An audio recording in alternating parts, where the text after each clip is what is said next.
Hello everyone, আমি দীপ্তি। Simplicity and spice পরিবারে আপনাদের সকলকে স্বাগত। আশা করছি আপনারা খুব ভালো আছেন, আমিও ভালো আছি। কোনো রকম ম্যারিনেশন ছাড়াই আজকে আপনাদের মাটন কষা রেসিপি করে দেখাবো।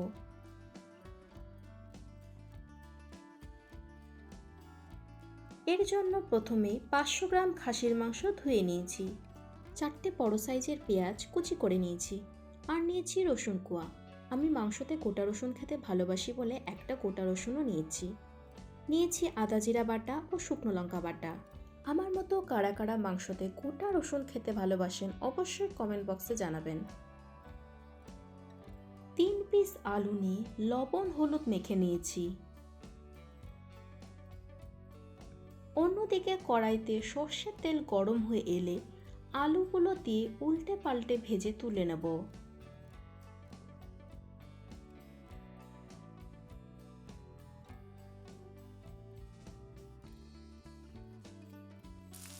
ওই তেলে ফোড়নে দেব শুকনো লঙ্কা, গোটা জিরা, তেজপাতা।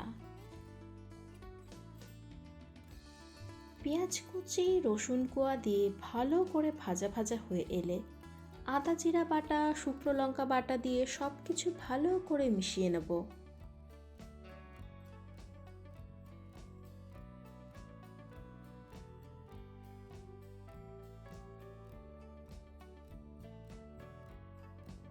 স্বাদ মতো লবণ ও হলুদ গুঁড়ো দিয়ে মশলাটিকে ভালো করে কষিয়ে নেব।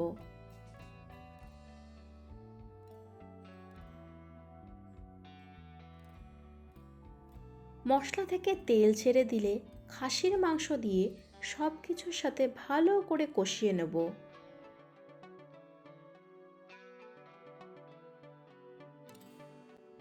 দিয়ে দেব মশলা ধোয়া জল।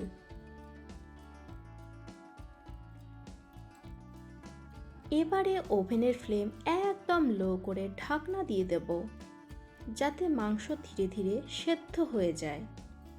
মাংস 60% সেদ্ধ হয়ে এলে দিয়ে দেব গোটা রসুন আর খাসির চর্বি প্রথমেই দিয়ে দিলে চর্বি গলে গিয়ে প্রচুর তেল ছেড়ে দেবে।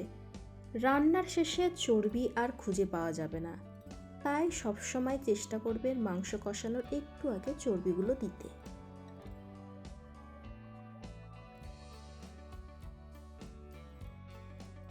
এবারে ভেজে রাখা আলু আর মিট মশলা দিয়ে ভালো করে মাংস কষে নেব।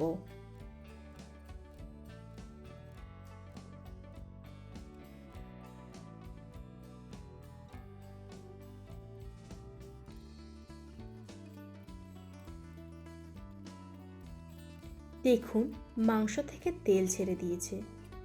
আর একটু নেড়েচেড়ে এবারে ঝোলের জন্য ফুটন্ত গরম জল দিয়ে দেব। আপনারা যে যেরকম ঝোল পছন্দ করেন সেই হিসেবে জল দেবেন।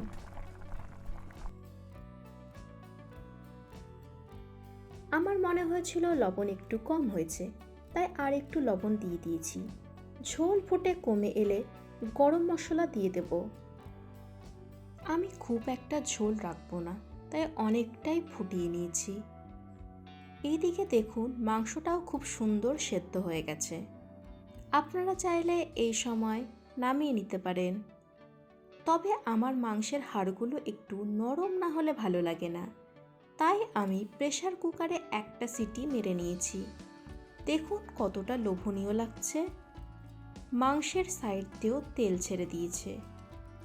তৈরি আমাদের দারুণ স্বাদের মটন কষা রেসিপি। ভিডিওটি ভালো লাগলে লাইক, কমেন্ট, শেয়ার করে দেবেন। ইউটিউব থেকে দেখলে চ্যানেলটিকে সাবস্ক্রাইব করে দেবেন। আপনারা পরবর্তীতে কোন রেসিপিটি দেখতে চান অবশ্যই কমেন্ট বক্সে জানাতে ভুলবেন না। ভালো থাকবেন, সুস্থ থাকবেন, আবারও আসবো নতুন একটি ভিডিও নিয়ে।